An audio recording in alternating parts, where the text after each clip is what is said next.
that is the biggest thing about telling this story. In just a simple scene, you can tell a lot.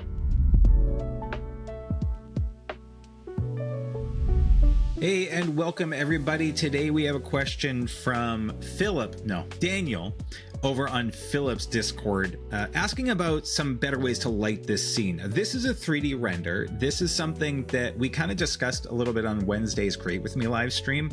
Philip is running a challenge where he has a whole bunch of 3D modelers over in Blender, and they all made separate, different items. And then this week, part of the challenge is everybody gets all those modeled items, and then they're going to turn them into a scene. So that's what we're looking here. Daniel has created this awesome scene and is just looking for some advice on how to light it a little bit better. He's using volumetric lighting, which is awesome. What you're looking at here is his second attempt. So he's just kind of changed the lighting a little bit. This here is his first attempt, which just shows that top-down lighting. And this is good, but it doesn't provide as much contrast, and it doesn't show the story as well as this one here. So when it comes to lighting a scene, you want to keep in mind 3 different points of light. So you're going to have your key light, you're going to have your background light, and then some fill light. So if you look here, we have right here, this would be considered our key light, and then we have here the background light, but we're missing some fill light. The fill light just needs to fill in some additional information. Usually you'll see, like right now, I have fill light here on my face so that this isn't completely black.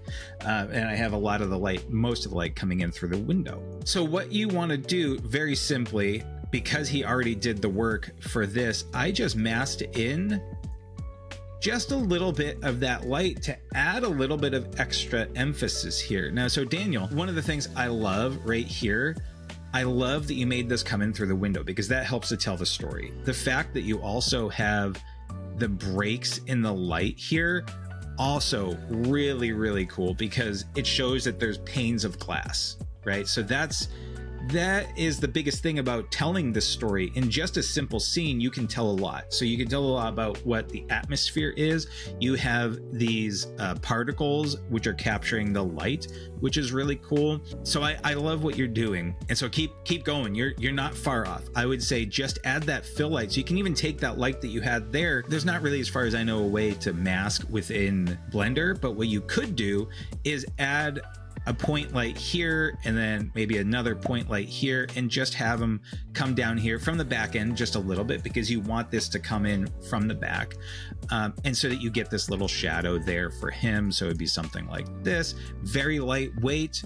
I would decide what it is that you want this light to come from. So is it a skylight, or is it going to be maybe like a chandelier, like a candle chandelier, like one of those kind of cool ornate ones that's above them, in which case that would be more of an orangey light.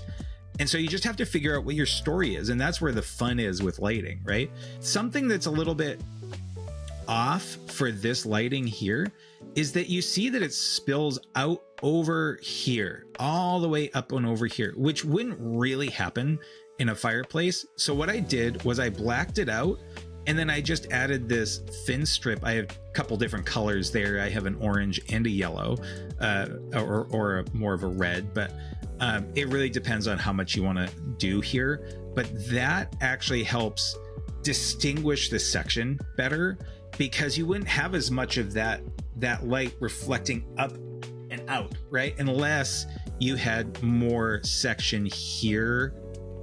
If that guy was gone, then this light would bounce and you'd end up having more light. But even still, I don't feel like it would show as much as this. Now, maybe I'm wrong, because Blender is really good with how it perceives light, and the physics of it and everything. But sometimes, even if you are wrong, having small changes like that help to add that contrast.